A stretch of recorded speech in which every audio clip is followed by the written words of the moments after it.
الحمد لله وحده، والصلاة والسلام على من لا نبي بعده ولا رسول بعده ولا معصوم بعده.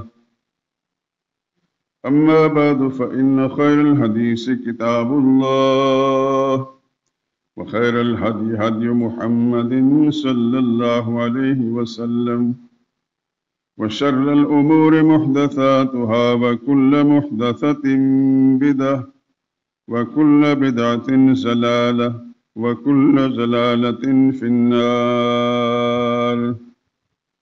أعوذ بالله من الشيطان الرجيم. بسم الله الرحمن الرحيم.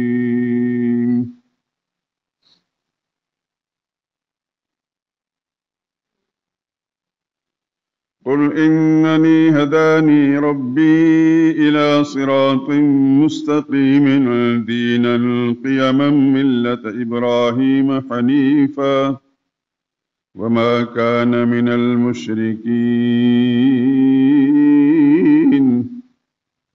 قل إن صلاتي ونسكي ومحياي ومماتي لله رب العالمين لا شريك له وبذلك أمرت وأنا أول المسلمين.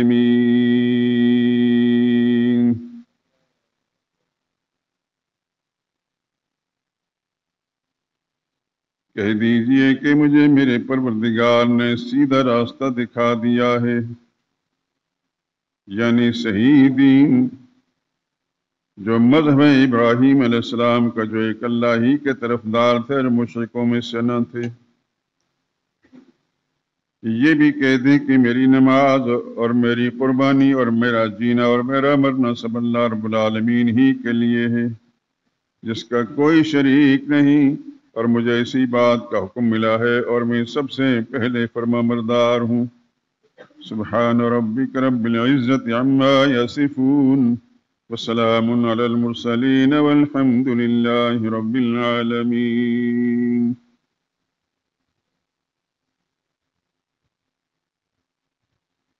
وعن ابن عباس رضی اللہ تعالی عنہما قال قال رسول الله صلى الله عليه وسلم: ما من أيام العمل الصالح فيها أحب إلى الله عز وجل من هذه الأيام، يعني أيام العشر.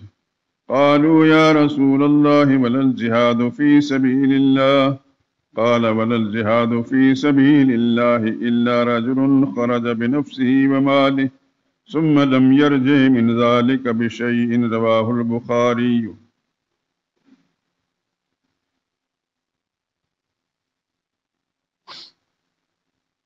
وقال عليه الصلاة والسلام: ما من أيام أعظم عند الله ولا أحب إلى الله العمل الصالح فيهن من أيام العشر، فأكثروا فيهن من التسبيح والتحميد والتهليل والتكبير.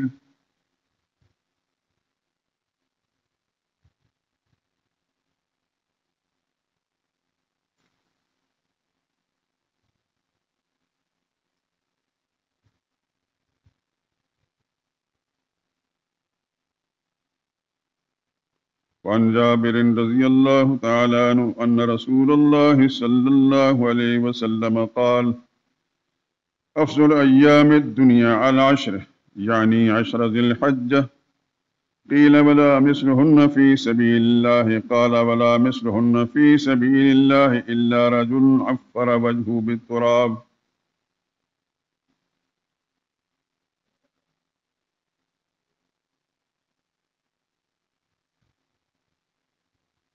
درود پاک پڑھ لیں۔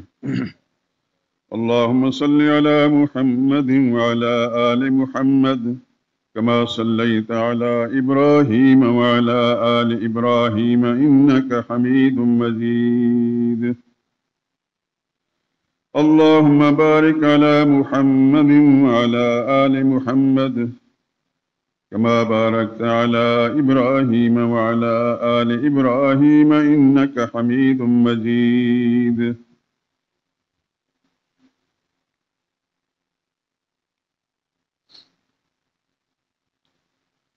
ہمارا فقط ہے خدا غوث اعظم، ہمارا فقط ہے خدا غوث اعظم، نہیں کوئی جس کے سوا غوث اعظم، جھکیں جس کے در پار پر جن و انسان، وہ خلاق ارض و سما غوث اعظم، خدا کے سوا خدا کے سوا کوئی فریاد رس ہے، وہی ہے سمیع الدعا غوث اعظم، خدا کے سوا کون فریاد رس ہے، وہی ہے سمیع الدعا غوث اعظم، جو ہر وقت سنتا ہے سب کی دعائیں، وہ سب کا حاجت روا غوث اعظم، جو معبود ہے انبیاء اولیاء کا، وہ مسجود شاہ و گدا غوث اعظم، رگے زندگی سے جو نزدیک تر ہے، وہ بے مثل سب کا خدا غوث اعظم، نہیں ہے جو محتاج ہرگز کسی کا، وہ محتاج کا آسرا غوث اعظم، مسلمان سمجھتا نہیں ہے کسی کو کبھی بھی خدا کے سوا غوث اعظم،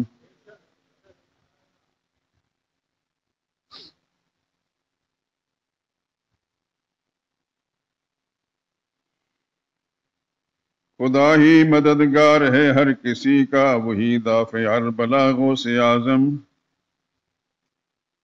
مسائل میں بس اس خدا ہی کو پکارو، وہ غفار جرم و خطا غوث اعظم، خدا ہی کا فرمان جاری ہے جہاں پر، وہ مختار زوج جدا غوث اعظم، وہ قیوم دانا خدا بند عالم، سزاوار شان بقا غوث اعظم، جو سب کے سفینے کنارے لگائے، وہی سب کا مشکل کشا غوث اعظم، ظہور اس خدا سے مدد مانگیے گا، نہیں کوئی جس کے سوا غوث اعظم،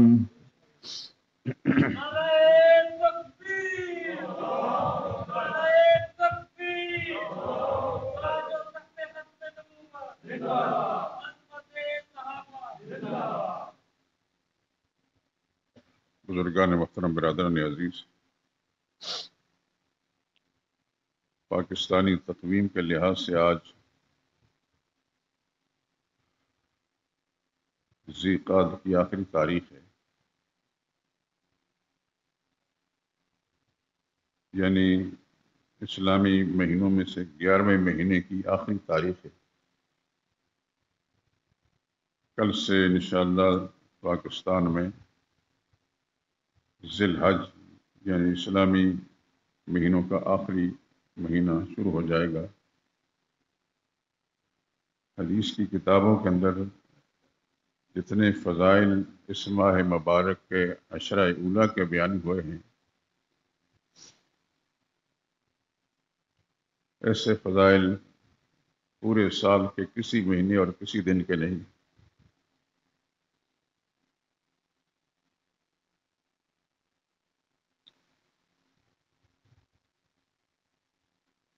اس کے اندر ایک عمل جو قربانی والا عمل ہے وہ بھی ہونا ہے۔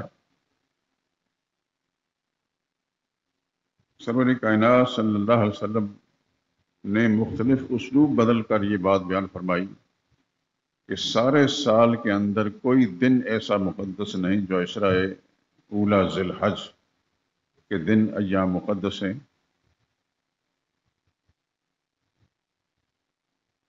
کسی نے پوچھا یا رسول اللہ، جو شخص جہاد کے لیے گیا اور جہاد والا عمل جس کے بارے میں خود رسول اللہ فرمائیں کہ ضرورت السنام الاسلام الجہاد و فی سبیل اسلام کی بلند ترین چوٹی جہاد ہے، تو جو آدمی جہاد کے لیے گیا تو اس کا یہ عمل جو ہے ان ایام ذی الحج کے برابر نہیں ہے۔ اللہ کے پاک پیغمبر نے فرمایا بالکل برابر نہیں ہے۔ الا رجل خرج بنفسی و مالی ولم یرجع من ذلک، سوائے اس آدمی کے کہ جو اللہ کی راہ میں جہاد کرنے کے لیے خود بھی گیا، مال بھی لے کر گیا، اور نہ وہاں سے وہ جان واپس آئی نہ مال واپس آیا، اس کا معاملہ تو اور ہے۔ لیکن اس کے علاوہ کوئی عمل انسان کا اتنا بڑا نہیں جتنا عشرہ اولیٰ ذی الحج کے ان 10 ایام کا ہے۔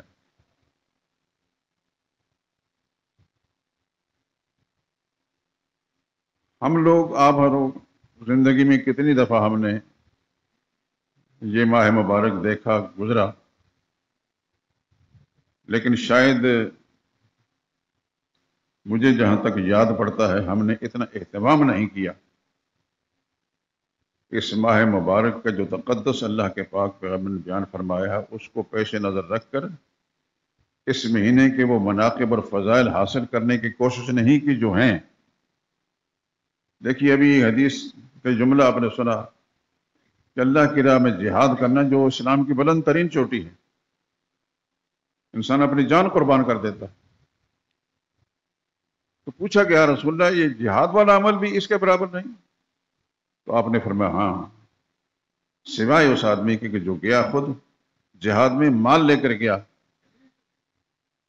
یعنی جہاد میں گھوڑا لے کر گیا جو اس زمانے کی ضرورت تھی، اور پھر جہاد میں خود بھی قربان ہو گیا اور اس کا مال بھی قربان ہو گیا، وہ اس کو تو شاید اس کے برابر اجر ملے، اس کے علاوہ اس کی کسی اور انسان کو اجر نہیں مل سکتا، حتیٰ کہ مجاہد فی سبیل اللہ کو بھی۔ لیکن ہم لوگوں نے ان ایام کو کتنا غفلت کے ساتھ زندگی بھر گزارا ہے۔ ایک حدیث میں چونکہ ٹائم تھوڑا ہوتا ہے، حضور صلی اللہ علیہ وسلم نے فرمایا کہ ان ایام میں سے، ان 10 ایام میں سے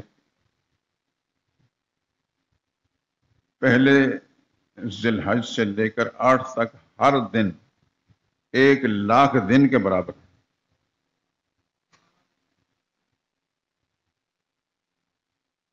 اور صحیح حدیثیں ہیں، یہ بھی نہیں کہ کمزور حدیث، میں عادت نہیں کمزور حدیثیں سننے کی اور سنانے کی اور بیان کرنے کی۔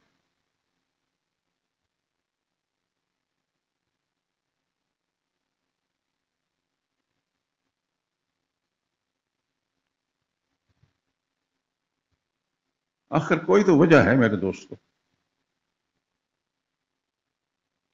کوئی وجہ ضرور ہے جو اللہ کے پیغمبر نے اس عشرے کی اتنی فضیلت بیان فرمائی ہے کہ سارے سال میں ہم، رمضان کا مہینہ بھی آتا ہے، آپ حضرات اس کے مناقب بھی سن چکے ہیں، پڑھتے رہتے ہیں، لیکن نہ رمضان کے کسی دن کا یہ مقام ہے، نہ سال کے کسی دوسرے دن کا۔ یہ پہلا عشرہ اسلامی سال کے آخری مہینے کا، یعنی ذی الحج، اسلامی سال کے آخری مہینے کا جو پہلا عشرہ ہے، اس کی جو فضیلت اللہ کے پیغمبر نے بیان فرمائی ہے وہ کسی بھی سارے سال اور سارے مہینوں کے کسی دن کی وہ فضیلت نہیں بیان فرمائی جو رسول اللہ صلی اللہ علیہ وسلم نے ان ایام کی بیان فرمائی۔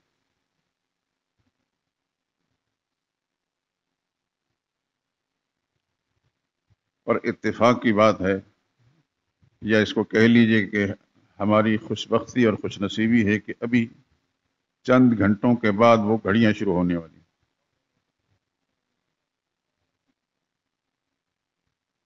کیا پتہ آنے والے زمانے میں، آئندہ سالوں میں اللہ نے کیا معاملہ کرنا ہے ہمارے ساتھ، کون ہم میں سے موجود ہوگا، کون نہیں ہوگا۔ میری گزارش کا مقصد یہ ہے کہ میرے دوستوں، میں سمجھتا ہوں کہ موسم کی شدت ہے، موسم کی سختی ہے،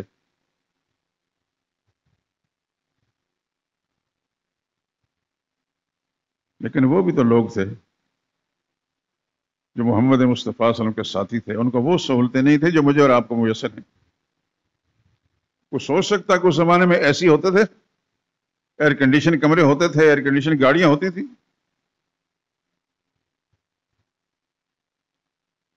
اور پھر کیا اس زمانے میں موٹریں اور کاریں یہ تھیں جو صحابہ کرام دور دراز سینکڑوں میلوں کا سفر کر کے پیدل بھوکے پیاسے جاتے تھے جہاد کرنے کے لیے۔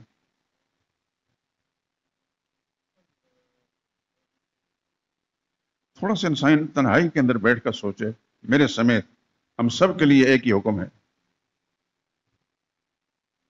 وہ فضائل و مناقب جو ان لوگوں کا بیان ہوا ہے آج 1500 سال کے بعد بھی وہ اس طرح زندہ و جاوید ہیں جس طرح آسمان کے اندر سورج چمک رہا ہے۔ یہ کیوں؟ ان میں سے کس کے ساتھ میرا اور آپ کا کوئی خاندانی رشتہ، کوئی نسبی تعلق تھا؟ شاید نہ ہو، لیکن کیا مجھے اپنے باپ دادے سے 2-4 پشتے پیچھے کچھ یاد نہیں، کچھ معلوم نہیں، لیکن کیا صحابہ کرام کو ہم نہیں جانتے؟ اس طرح تر و تازہ جانتے ہیں ہم، جس طرح کے تازہ ملاقات ہوتی ہے کسی کے ساتھ۔ صدیق اکبر رضی اللہ تعالیٰ عنہ کے بارے میں ہم اتنا جانتے ہیں کہ اپنے آباء و اجداد کے بارے میں نہیں جانتے۔ فاروق اعظم، سیدنا عثمان ذی النورین، سیدنا علی مرتضیٰ، سیدنا معاویہ رضی اللہ تعالیٰ عنہ اور دیگر عشرہ مبشرہ، وہ خوش نصیب لوگ جن کو اللہ کے نبی نے اس طرح اشارہ کر کے فرمایا تو بھی جنتی ہے، تو بھی جنتی ہے، تو بھی جنتی ہے۔ کیا کیا تھا انہوں نے؟ کیا ساری رات نمازیں پڑھتے رہتے تھے؟ یا ہمیشہ ہی روزہ دار ہوتے تھے؟ ایسی کوئی بات نہیں، لیکن پیغمبر خدا صلی اللہ علیہ وسلم نے جو کچھ ان کو تعلیم دی، جس موقع پر ان کو تعلیم دی، جس طرح کرنے کا فرمایا، ایک پل کے لیے بھی انہوں نے تامل نہیں کیا، اور وہی کر گزرے جو اللہ کے نبی نے ان کے اشارے فرمائے تھے صلی اللہ علیہ وسلم۔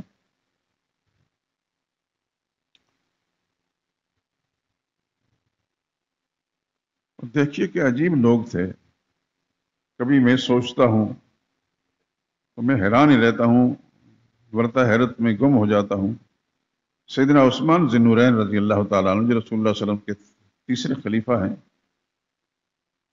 دور داماد ہیں، اللہ کریم نے اپنی رحمت کے ساتھ ان کو بڑا مالدار بنایا، کاروبار میں برکتیں عطا فرمائیں۔ انہوں نے جو املاک چھوڑی ہیں، جائیدادیں چھوڑی ہیں، آج بھی وہ جائیدادیں ان کا باقاعدہ مدینہ طیبہ کے اندر ایک اکاؤنٹ موجود ہے، اور اس کی جتنی آمدن بھی ہے غریبوں پر خرچ ہوتی ہے۔ کیا عثمان رضی اللہ تعالیٰ نے بینک کھولا تھا؟ یہ پیسے جمع کرائے تھے؟ لیکن جو کام انہوں نے کیا ہے اللہ پاک نے اتنا قبول فرمایا کہ اس کے بعد بھی وہ جاری و ساری، 1500 سال گزر چکے ہیں، سیدنا عثمان تر و تازہ ہیں، اس طرح زندہ و جاوید ہیں۔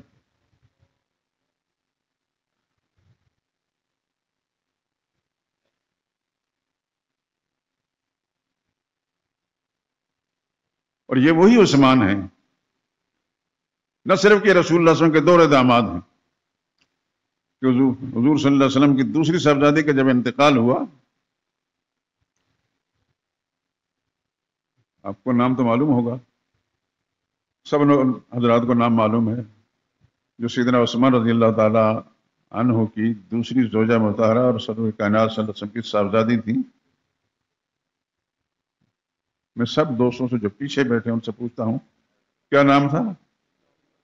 سیدہ ام کلثوم رضی اللہ تعالی عنہ۔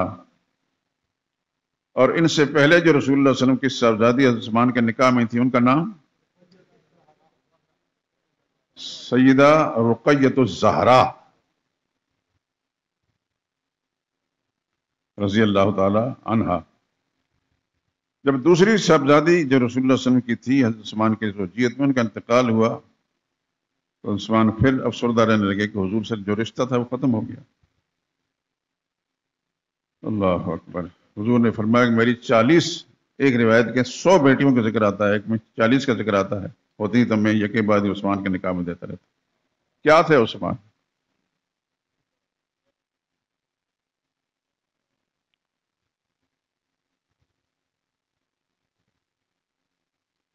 اور زندگی کے کسی موڑ پر حضرت عثمان رضی اللہ تعالیٰ عنہ کے معاملے میں رسول اللہ صلی اللہ علیہ وسلم کو کوئی شکایت نہیں ملی۔ سیدنا علی کی شکایت ملی ہے، جبکہ وہ رسول اللہ صلی اللہ علیہ وسلم کے داماد بھی تھے اور چچا زاد بھی تھے، اور رسول اللہ صلی اللہ علیہ وسلم کے گھر پلے تھے، اور آپ حضرات سن چکے کہ ان کی ایک شکایت ملی، حدیث کی کتاب میں موجود ہے۔ وہ شکایت کیا تھی؟ انہوں نے دوسرا نکاح کرنا چاہا حضرت فاطمہ کی موجودگی میں، اور وہ نکاح بھی عام کسی مسلمان کی بیٹی نہیں تھی، ابو جہل کی بیٹی تھی مسلمان، اور ان کے ساتھ نکاح کرنا حضرت علی کے لیے جائز تھا۔ لیکن بہرحال اب جانتے ہیں عورت کی فطرت کو کہ وہ اپنے اوپر شوکن برداشت نہیں کرتی۔ تب جب حضرت علی رضی اللہ تعالیٰ نے ان کے ساتھ نکاح کرنے کا ارادہ کیا تو سیدہ فاطمہ رنجیدہ ہو گئیں رضی اللہ تعالیٰ عنہ، اور پھر رسول اللہ صلی اللہ علیہ وسلم کی خدمت میں گئیں اس رنج و الم کو لے کر۔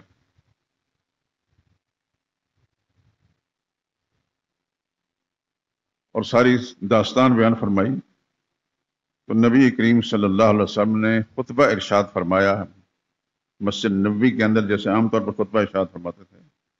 اس وقت جتنے صحابہ کرام تھے جمع کر کے فرمایا، دیکھو نہ میں اللہ کے حلال کو حرام کہہ سکتا ہوں، نہ حرام کو حلال کہہ سکتا ہوں۔ علی کے لیے کسی بھی عورت کے ساتھ، مسلمان عورت کے ساتھ نکاح کرنا جائز ہے، لیکن اس وقت علی جس عورت کے ساتھ نکاح کرنا چاہتے ہیں وہ اللہ کے دشمن کی بیٹی ہے۔ کون تھا اللہ کا دشمن؟ ابو جہل۔ ابو جہل اس کا نام نہیں تھا، اس کا نام تھا عامر۔ ایک تھے عمر رضی اللہ تعالیٰ عنہ، یہ تھا عامر۔ اس کی شرارتوں، بغاوتوں، ضلالتوں کی وجہ سے حضور نے اس کا نام ابو جہل رکھا۔ حضور صلی اللہ علیہ وسلم نے ایک دفعہ دعا مانگی، یا اللہ ان دو عمروں میں سے کسی ایک کو ہدایت دے دے، اسلام کی تقویت پہنچا دے۔ حضرت فاروق اعظم کے حق میں قبول ہوگی، اس کے بارے میں قبول نہ ہوئی۔ وہ ابو جہل تھا، ابو جہل ہی رہا، اللہ کا دشمن رہا۔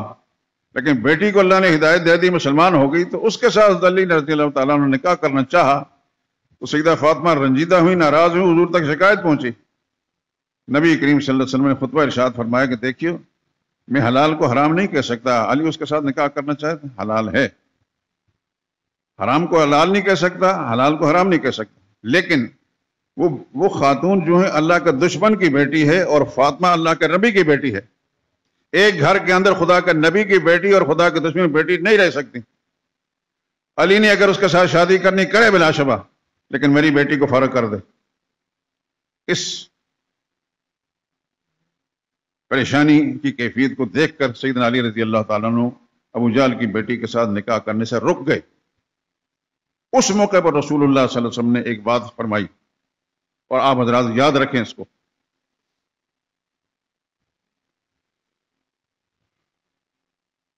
نبی کریم صلی اللہ علیہ وسلم کے بڑے داماد، پہلے داماد، نام یاد ہے؟ ہونا چاہیے، مسجد ادا کے نمازی کو نہیں یاد ہے، کسی کو نہیں یاد۔ ان کا نام تھا ابو العاص بن ربیع۔ ابو العاص ان کی کنیت تھی، ربیع ان کے والد کا نام تھا۔ ان کا اصل نام قاسم یا مقسم اس طرح لکھا جاتا، قاسم، لیکن ابو العاص مشہور ہے، اس وجہ سے ابو العاص کے نام سے یاد رکھیں۔ یہ بڑے داماد تھے، رسول اللہ صلی اللہ علیہ وسلم کے پہلے داماد تھے، رسول اللہ کی بڑی صاحبزادی سیدہ زینب رضی اللہ تعالی عنہا کے شوہر تھے۔ ابھی مسلمان نہیں ہوئے تھے۔ آپ سوچتے ہوں گے کہ مسلمان نہیں ہوتے حضور نے اپنی بیٹی کیوں دے دی؟ کافر اور مسلمان کے نکاح کا جو رشتے والا معاملہ کافی عرصے کے بعد اس پر پابندی لگی، پہلے جائز تھا۔ یہ بھی ذہن نشین فرما لیں، یہ میری ہی ذمہ داری کا آپ تک یہ بات پہنچاؤں۔ مسلمان اور کافر کا ناتا رشتہ کافی عرصے کے بعد قرآن کریم کی سورہ بقرہ کی آیت نازل ہوئی تو پھر اللہ پاک نے اس پر پابندی لگا دی، اس سے پہلے جائز تھا۔ تو ابو العاص کے نکاح میں رسول اللہ صلی اللہ علیہ وسلم کی بڑی صاحبزادی تھی۔ جب رسول اللہ صلی اللہ علیہ وسلم نے نبوت کا اعلان فرمایا اور مشرکین مکہ سارے کا سارے دشمن بن گئے، حتیٰ کہ بدر کے میدان کے اندر ابو جہل مارا بھی گیا اور ساری ٹیم کو خدا نے ذلیل و خوار کیا، اس موقع پر مشرکین مکہ نے ابو العاص کو اکسایا کہ محمد کی بیٹی کو طلاق دے دے، اور ہم کچھ نہیں کر سکتے، یہ اذیتیں پہنچا سکتے ہیں۔ آپ پورے خطے عرب کے اندر حسینہ سے حسینہ اس پر انگلی رکھیں، ہم آپ کے نکاح میں دلا دیتے ہیں، لیکن محمد کی بیٹی کو طلاق دے دیں تاکہ اس طرح تکلیف پہنچائیں۔ خدا کی ارب و رحمت نازل و حضرت ابو العاص پر فرمانے لگے ساری دنیا کی عورتیں جمع کر دی جائیں، میں محمد کی بیٹی زینب کی جوتی کے برابر بھی نہیں سمجھتا اس کو۔ کفر کی حالت کے اندر ابو العاص ابھی تک مسلمان نہیں ہوئے، کفر کی حالت کے اندر اس کی وفاداری کا یہ عالم ہے کہ محمد مصطفیٰ صلی اللہ علیہ وسلم کی بیٹی کو مشرکین مکہ جو اس کے عام عقیدہ لوگ تھے، ان کے اکسانے کے باوجود طلاق نہیں دیتے۔ اس موقع پر جب حضرت علی رضی اللہ تعالیٰ عنہ کا معاملہ تو حضور نے حضرت ابو العاص کو یاد کیا۔ یہ بھی داماد تھے، وہ بھی داماد تھے۔ ابو العاص کو یاد فرمایا کہ اس نے جو کچھ میرے ساتھ کہا سچ کہا، جو وعدہ کیا پورا کیا۔ یہ حضور صلی اللہ علیہ وسلم نے اس موقع پر ابو العاص کو یاد کرتے فرمایا۔ بخاری کے اندر یہ باتیں موجود ہیں، کئی جگہوں میں۔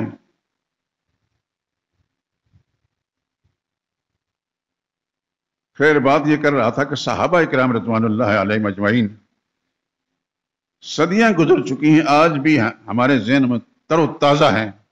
ہمیں اپنے آباء و اجداد کا کچھ پتہ نہیں، دو چار پشتوں سے آگے ہم میں سے کسی کو بہت زیادہ تیر مارے گا، دو چار تک اس کو معلوم ہوگا، لیکن اس کی ساری خدمات کا پتہ نہیں، اس سے آگے نہیں جانتے۔ لیکن صحابہ اکرام کیا تھا؟ سبب یہ تھا کہ وہ رسول اللہ کے اللہ اس کے رسول کے وفادار تھے، اور انہوں نے نبی کی زبان مبارک سے جو کچھ نکلا اس کو پورا کر کے دکھایا۔ آج یہ حدیث طیبہ جو ہمارے سامنے آتی ہیں، حضور صلی اللہ علیہ وسلم نے فرمایا کہ عشرہ اولا ذی الحج کا، اس کا ہر دن، اس کا روزہ 1 سال کے روزے کے برابر ہے۔ ایک روایت میں اس کا ہر دن 1000 دن کے برابر ہے۔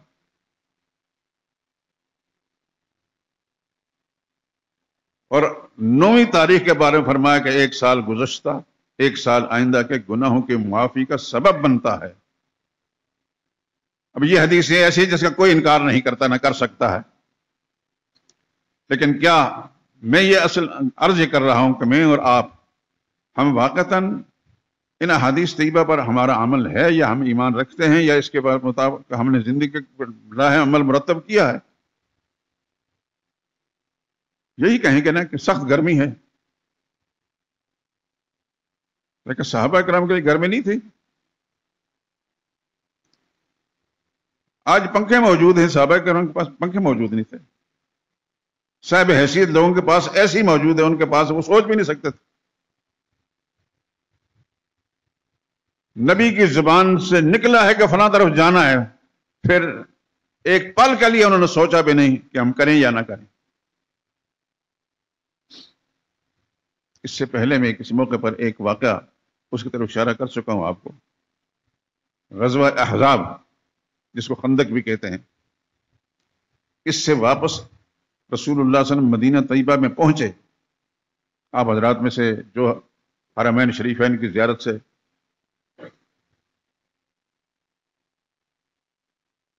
بہریاب ہوئے ہیں، انہوں نے وہ جگہ دیکھی ہے جہاں غزوہ احزاب ہوا۔ دیکھیے نا، ہاتھ کھڑا کریں۔ اللہ سب کو بار بار دیکھنا نصیب فرمایا۔ یہ وہ جگہ ہے جہاں بہت ساری قومیں مل کر مسلمانوں پر چڑھائی کرنے آئی تھی، اور اس وقت رسول اللہ صلی اللہ علیہ وسلم نے ایک صحابی کے رضی اللہ تعالیٰ عنہ ان کے مشورے پر دشمن سے بچنے کے لیے خندقیں کھودی تھی۔ اس لیے غزوہ خندق بھی کہتے ہیں، غزوہ احزاب بھی۔ اور خندق کا فائدہ یہ ہوا کہ دشمن اس خندق کو پار نہیں کر سکتا تھا۔ اس طرح لمبی باتیں نہیں کرنا چاہتا، خدا نے ان کو رسوا کیا اور وہ خائب و خاسر وہاں سے واپس لوٹے۔ ابھی اس مسلمان مدینہ طیبہ تھوڑا سا فاصلہ ہے۔ اب یوں کہہ لیں کہ شادرہ یا اس سے پار وہاں سے واپس لاہور شہر کے اندر آئے، وہاں پہنچے ہی تھے کہ جبریل امین آ گئے۔ اللہ اکبر۔ نبی کریم صلی اللہ علیہ وسلم نے بھی اپنے ہتھیار وغیرہ کھول کر آرام فرمانے لگے تو جبریل امین آئے، کہنے لگے ہتھیار اتار دیے؟ رسول اللہ نے فرمایا ہاں۔ فرمایا ہم نے تو نہیں اتارے۔ فرشتے فرماتے ہیں ہم نے نہیں اتارے، ہم نے آگے جانا ہے اور آپ نے بھی جانا ہے۔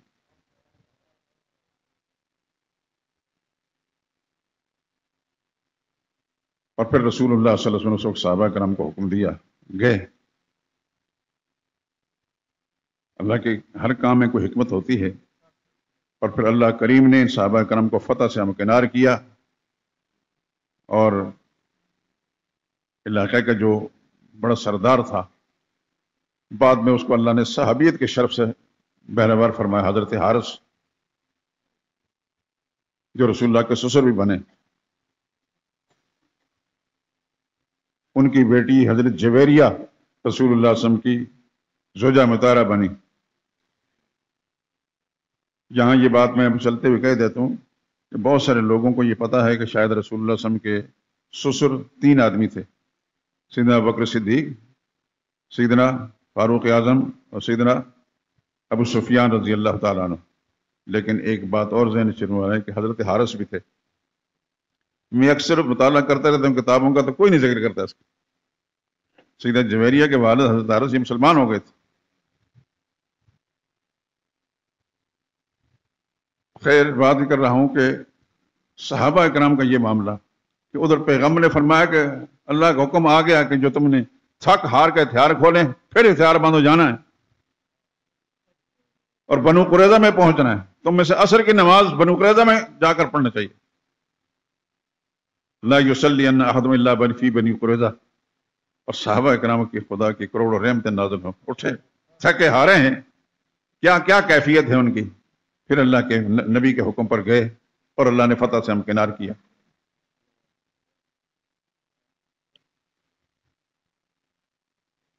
یہ جو میں کس سے بیان کر رہا ہوں، کہانی سنانے کی عادت نہیں میری، میں بیان یہ کر رہا ہوں کہ میں اور آپ جس لائن کے لوگ ہیں، جن لوگوں کو اپنا مقتدی اور پیشوا مانتے ہیں، کیا ہماری زندگی کے طور و طریقے ان کے طور و طریقے مطابق ہے؟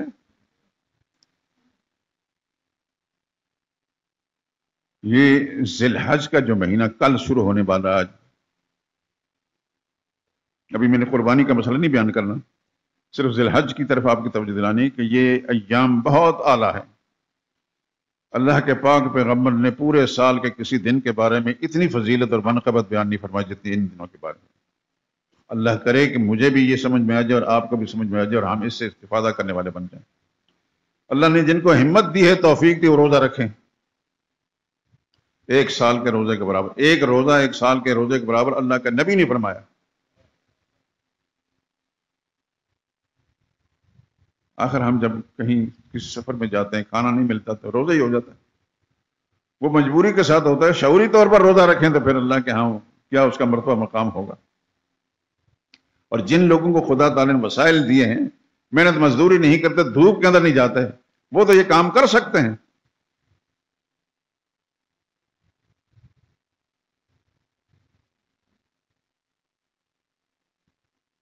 اور پھر ان دنوں میں 1 تاریخ سے لے کر 8ویں تاریخ تک ہر دن کا روزہ 1 سال کے روزے کے برابر، 1 سال۔ اور 9ویں تاریخ کا روزہ 1 سال گزشتہ اور 1 سال آئندہ کے گناہوں کی معافی کا سبب۔ میرے دوستو، میرے اور آپ کے پاس کوئی گارنٹی نہیں آئندہ سال کے لیے، کوئی گارنٹی نہیں۔ اللہ اکبر، کب کس کا بلاوا آ جائے کسی کی کوئی گارنٹی، نہ کسی جوان کی، نہ کسی بوڑھے کی، نہ بچے کی۔ ما تدری نفس ماذا تکسب غدا، کوئی شخص نہیں جانتا کل کیا کرے گا۔ وما تدری نفس بأی ارض تموت، کوئی شخص نہیں جانتا کہاں مرے گا۔ ان اللہ علیم خبیر، اللہ ہی سب کچھ جانتا ہے، اس کو خبر ہے۔ تو میری گزارش کا مقصد یہ ہے کہ کل جو ذی الحج اسلامی سال کا آخری مہینہ شروع ہو رہا ہے، کہ کوئی کوشش کر کے اس کے فضائل و مناقب حاصل کر لیں، اپنے حلقے میں، اپنے گھروں میں خواتین کو ترغیب دیں۔ عمل کرنا تو اسی کا کام ہے، لیکن آپ کا ترغیب دینے پر خدا کے ہاں آپ کو اجر ملے گا۔ یہ فضائل جو اللہ کے نبی نے بیان فرمائے ان کے سامنے بیان رکھیں۔ اور 9ویں تاریخ 1 سال گزشتہ اور 1 سال آئندہ گناہوں کی معافی کی شکل ہے۔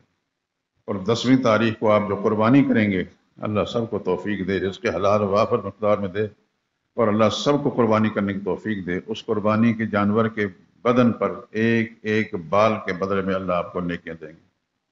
یہ حدیث سن ہی چکے ہیں، اس سے پہلے بار بار سن چکے ہیں۔ ان مناقب اور فضائل کو حاصل کرنے کے لیے دوستو 1 سال کا انتظار کرنا پڑتا ہے۔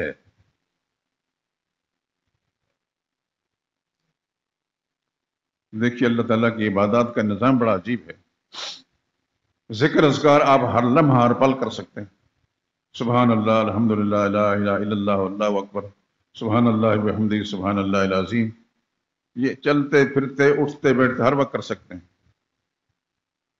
لیکن نماز اس کے لیے ہر پل نہیں، اس کے لیے مخصوص اوقات میں وقت آئے گا تو تب زور پڑھ سکیں گے، زور اثر آئے گی تب اثر پڑھ سکتے ہیں۔ یہ تو معاملہ ہے نماز کا۔ رمضان کے لیے آپ کو 1 سال انتظار کرنا پڑے گا، روزوں کا ٹائم آئے گا تو پھر روزہ رکھیں گے۔ زکوٰۃ ادا کرنے کے لیے آپ کو یہ دیکھنا پڑے گا کہ آپ کے پاس مال زکوٰۃ ہے کہ نہیں۔ حج کرنے کے لیے بھی آپ سال انتظار کریں گے، وسائل ابو ہے تو جا سکیں گے، نہیں تو نہیں۔ حج بھی زندگی میں 1 مرتبہ فرض ہے، اور عمرہ تو ہے ہی سنت، جب چاہیں کریں۔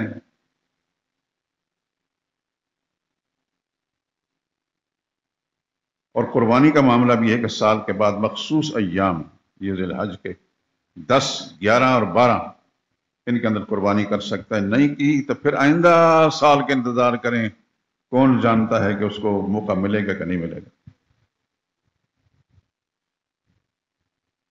میں نے یہ جو ترتیب آپ کو بیان کی ہے، اللہ نے وہ گھڑیاں قریب کر دی ہیں۔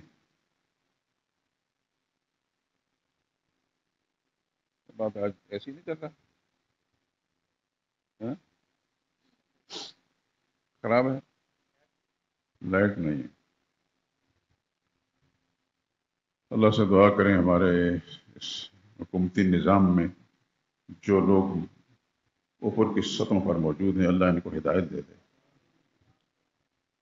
یہ جو تکلیف اس وقت مسجد کے اندر خدا کے گھر میں بیٹھ کر میں اور آپ برداشت کر رہے ہیں، ان کے گھروں کے اندر، ان کے بنگلوں، ان کی کوٹھیوں، ان کے دفتر میں یہ کیفیت نہیں ہوگی۔ لیکن اس میں یہ بات بھی ذہن نشین فرما دیں کہ ہمارے اعمال کی شامت ہے۔ ہمیں تنہائیوں میں بیٹھ کر سوچنا چاہیے کہ میرے اعمال کی وجہ سے یہ اوپر لوگ ہم پر مسلط ہوئے۔ یہ جو کچھ بھی ہے اعمال کی شامت ہے،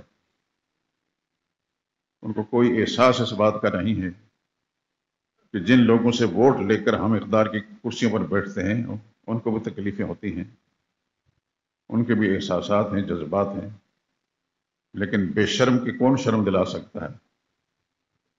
یہی کہہ سکتے ہیں یا اللہ ان کو ہدایت دے، اگر ان کے مقدر میں ہدایت ہے تو، نہیں تو یا اللہ ان سے اس ملک کو پاک کر دے اور بہتر ملک عطا فرما دے۔ بات یہ کر رہا تھا کہ یہ گھڑیاں اللہ پاک نے آپ کے قریب کر دی ہیں، اور اللہ پاک نے میرے ذہن میں یہ بات ڈالی کہ میں آپ حضرات کو اس طرح متوجہ کر دوں۔ کوشش کریں، اگر فرض کرو پورے 8 دن کے روزے نہیں رکھ سکتے، 1 یا 2 دن کے روزے تو رکھ لیں، اور 9ویں تاریخ کو ضائع نہ کریں۔ 1 سال گزشتہ اور 1 سال آئندہ کے گناہوں کی معافی کے فیصلے فرمائے ہیں، اور 10ویں تاریخ کو جو قربانی والا معاملہ ہے، مجھے امید اللہ کی رحمت سے کہ آپ حضرات سبھی اس سعادت سے معروم نہیں رہیں گے۔ اگر پورا جانور نہیں کر سکتے تو بڑے جانور میں حصہ ڈال لیں، تو چھوٹا جانور خرید لیں۔ آپ کی نیت کے مطابق اللہ نے آپ کو پھل دینا ہے، جیسے آپ کے عزائم ہوں گے، نیت ہوں گی، ویسے اللہ آپ کو اجر دیں گے۔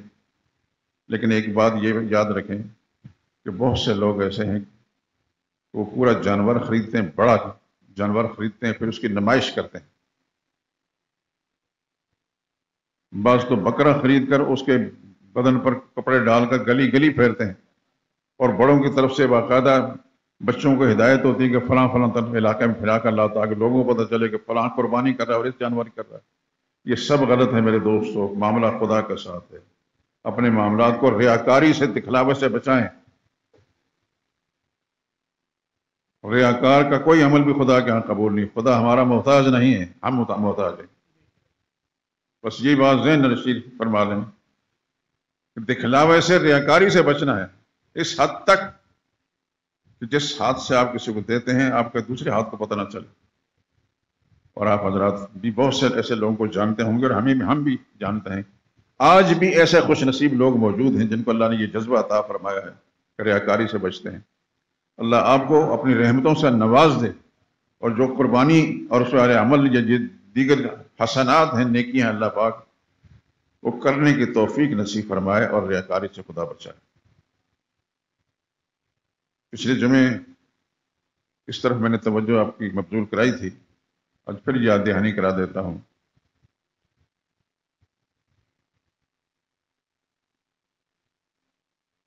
قربانی کرنی ہے، اللہ نے توفیق دی، کرنی ہے آپ نے،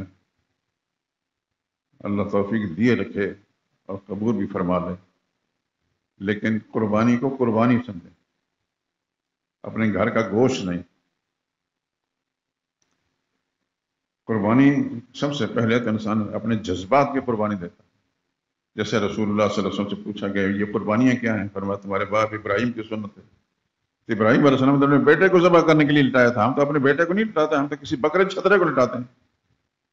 آپ کی نیت کے اندر اگر وہی جذبے ہوں گے جو اللہ کے پیغمبر کے تھے تو اللہ پاک آپ کے اس چھترے بکرے کو بیٹے کی قربانی کے طور پر قبول فرمائیں گے۔ یہ معاملہ ہمارا خدا کے ساتھ، دیکھیے ہمارے اندر کی کیفیت کتنی صاف ہے تو میرا رب ہمارے ساتھ کیا معاملہ کرتا ہے۔ میری ذمہ داری میں ہے کہ آپ حضرات کی توجہ اس طرف مبذول کرا دوں۔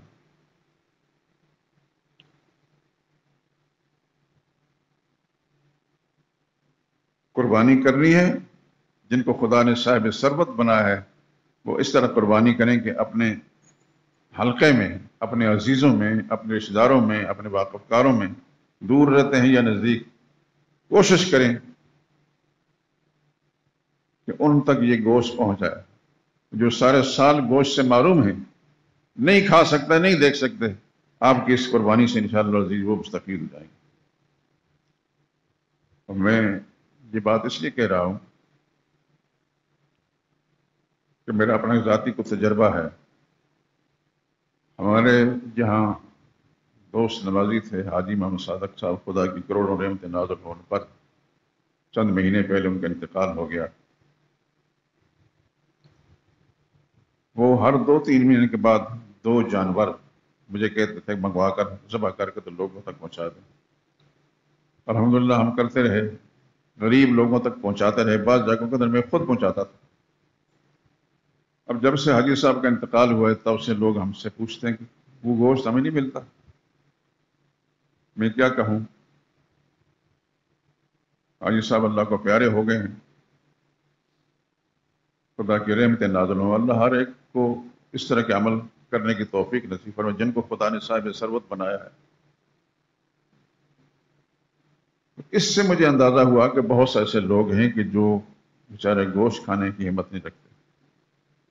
آپ کی اس قربانی کے نتیجے میں انشاءاللہ ان کو گوشت ملے گا۔ آپ ذاتی تجربے کی بنا پر یہ کہہ سکیں گے کہ میں نے جو قربانی دی کا گوشت دیا تھا تبھی اس کو گوشت کھانا نصیب ہوا۔ لیکن ایک بات یاد رکھیں، انتظار نہ کریں کہ آپ کے دروازے پر کوئی آئے۔ آپ کی نیت کا حال تو آپ کے ساتھ اللہ کا معاملہ ہے۔ یقیناً اگر آپ کی نیت درست ہے، آپ کے دروازے پر آ کر بھی کوئی لے جاتا ہے تو آپ کو اجر ہی ملے گا۔ لیکن کوشش یہ کریں کہ آپ کے جو متعلقین، جو نادار لوگ ہیں، ان تک خود پہنچائیں۔ اپنے کسی ملازم سے کہیں، اپنے کسی بیٹے سے کہیں کہ فلاں گھر میں گوشت دیا۔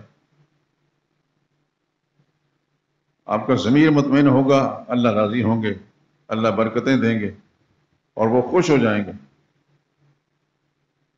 اللہ تعالیٰ آپ کو اپنی رحمتوں کے ساتھ نوازے، کسی کو کسی کا محتاج نہ رکھے، اپنی جناب سے یا اللہ سب کی ضرورتیں پوری فرما دے۔ لیکن اس موقع پر جو اللہ پاک نے موقع عطا فرمایا ہے، اس سے ہر ایک کو فائدہ اٹھانے کی توفیق نصیب فرما۔ جس کو بھی یا اللہ وسائل دی ہیں وہ وسائل اس انداز سے خرچ کرے کہ معاشرے کے پسے ہوئے لوگ جو ہیں ان کو بھی کچھ سہولت مل سکے۔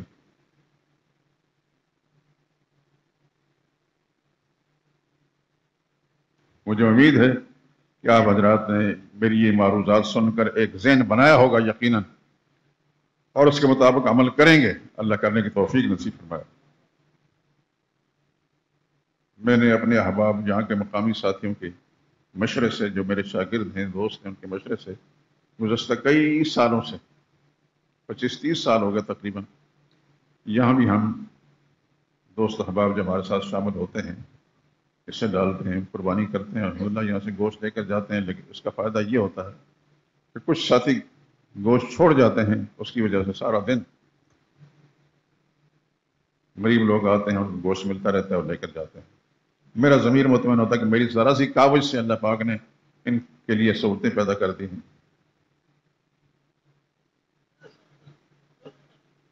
آپ حضرات جہاں چاہیں کریں، لیکن ایک بات یاد رکھیں،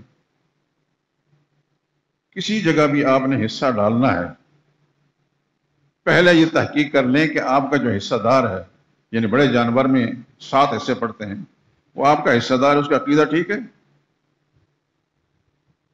یہ سب سے پہلی بات۔ میں نے یہاں یہ کوشش اسی لیے کی ہے کہ ہمارے حلقہ احباب، ہمارے ساتھی جو ہیں، ان کی قربانیاں خراب نہ ہوں۔ آپ سے پیسے تو ہر ایک نے لے لینے ہیں اور قربانی کر بھی دینی، آپ کو کچھ گوشت بھی دے دینا ہے، لیکن سوال یہ ہے کہ آپ کا جو حصہ دار ہے، جس کی قربانی آپ کی قربانی کے ساتھ تھی، اس کا عقیدہ ٹھیک تھا؟ جس کا عقیدہ ٹھیک نہیں، اس کی قربانی نہیں ٹھیک، میرے دوستوں واضح طور پر میں کہہ رہا ہوں، کوئی خوش ہو یا ناراض، اپنی قربانیوں کو ضائع نہ کریں۔ بہتر یہ ہے کہ آپ اپنا جانور خود خرید کر قربان کر لیں، لیکن قربانی کو ضائع نہ کریں۔ آپ کا بھائی اس کو عقیدہ ٹھیک نہیں، اس کے ساتھ شامل نہ ہو، رشتہ دار کا عقیدہ ٹھیک نہیں، اس سے شامل نہ ہو، محلے دار کا عقیدہ ٹھیک نہیں، اس کے ساتھ شامل نہ ہو۔ یہ کھری باتیں جو ہیں بہت سے لوگوں کو چبھتی ہیں، لیکن بہرحال اللہ کی توفیق سے میں آپ حضرات تک کہہ رہا ہوں کہ آپ سب کچھ چھوڑ کر یہاں جو تشریف لائے ہیں، اللہ آپ کے آنے کو قبول فرمائے، کہ کم از کم یہاں سے کچھ صحیح بات سن کر تو جائیں۔ یہ چند معروضات آپ حضرات کے سامنے پیش کی۔ ایک بات آخر میں کہتا ہوں، انشاءاللہ زندگی وفا کی تو قربانی کی تفصیلات آئندہ جمعے میں کریں گے۔ ہمارے علاقے میں جہاں میں رہتا ہوں، بہت سے احباب وہاں گئے ہوں گے، ان علاقے کو جانتے ہوں گے، وہاں سے 2-3 ساتھی آئے ہیں۔ ایک مسجد نبرائی، مسجد تقوی، اس کا کچھ کام ادھورا ہے، کوشش انہوں نے کی ہوگی، اللہ کوششوں کو قبول فرمائے، اور جنہوں نے حصہ دیا ہے اس کو بھی قبول فرمائے، لیکن کچھ کام رہتا ہے، اور اس گرمی کے موسم میں یہاں تشریف لائے ہیں۔ میں آپ حضرات سے ہمیشہ ہی اس معاملے میں مطمئن رہا ہوں کہ آپ نے دین کے کام کے اندر ہمیشہ ہی آپ نے سبقت اختیار کی ہے۔ پچھلے سارے ادوار میرے ذہن کے اندر ہیں۔ ایک دفعہ دیوبند سے کچھ علماء آئے، کراچی سے ہوتے ہوئے پاکستان پہنچے، یہاں لاہور پہنچے۔ مولانا عبدالقادر آزاد بادشاہی مسجد کے خطیب تھے، انہوں نے میرے پاس بھیجا۔ عین جمعے کے ٹائم آ گئے۔ میں نے اس وقت اپیل کی آپ حضرات سے، اس وقت شاید آپ حضرات میں سے کوئی موجود ہو یا نہیں ہے، بہرحال اس وقت انہوں نے جو پیسے دیے، میں یاد برتا ہوں 80,000 روپے تھے، تو میں دل میں نادم تھا، پشیمان تھا کہ یا اللہ، انڈیا سے آئے ہیں، دارالعلوم دیوبند جو دنیا میں ایک نام ہے، اور وہاں اس مسجد سے تھوڑا سا چندہ ہوا۔ نماز کے بعد میں پھر گھر لے گیا، ان کو کھانا کھلایا، سارا کچھ۔ تو میں نے معذرت کے انداز سے کہا کہ آپ حضرات سے میں معذرت کرتا ہوں کہ مجھے پہلے پتہ نہیں تھا، اگر پتہ ہوتا تو شاید میں اس کے لیے اور تدبیر کرتا۔ آپ عین موقع پر آئے ہیں، چندہ تھوڑا ہوا ہے، میں معذرت خواہ ہوں۔ میں حیران ہوا کہ اس میں سے ایک بزرگ نے کہا، آپ کہتے ہیں تھوڑا ہوا، سب سے زیادہ چندہ آپ کا ہوا ہے۔ میں نے کہا الحمدللہ الحمدللہ الحمدللہ، میرے رب کی مہربانی ہے، میرا کمال کوئی بھی نہیں۔ تو خیر میں عرض کر رہا ہوں کہ وہ احباب آئے ہیں، ان کی کچھ مجبوری ہوگی۔